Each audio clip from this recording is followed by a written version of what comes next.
It's true that one word sometimes can have the power to change everything. It can. And, you know, when it comes to words, God is the creator of words, right? And so when God first created Adam and Eve, he blessed them, and then he could choose any word he wanted to come up with to say to them, right? And he chose one word in Hebrew to say to Adam and Eve, the very first married couple, and that word is para. Para. And para is a word that we translate to mean be fruitful.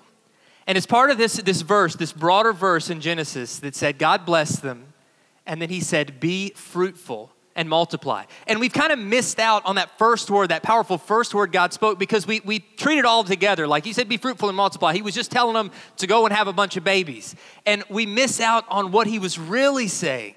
Because that word para, when used all throughout the Old Testament, it means so much more than just procreation, even though God obviously wanted his children to expand and to fill the earth. But para, be fruitful, meant so much more than that. In fact, throughout Scripture, there are three distinct meanings of that one word. He was giving Adam and Eve, that first married couple, all three of those charges in their marriage, saying if you'll do these three things, if you will be fruitful in these ways, it will transform everything. It will transform the way you live, the way you love. It will bring the joy that I created you to have. And here for us, thousands of years later, those timeless truths hold true. If we'll do these three things in our marriages, then we'll experience that fruitfulness that God intended for us to have.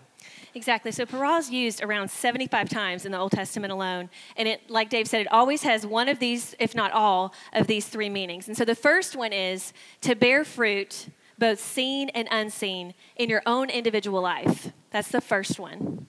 The second one is to flourish as a couple, or to thrive would be kind of another word to describe that. And the third one, which I think is the hardest one, is to cause others to bear fruit.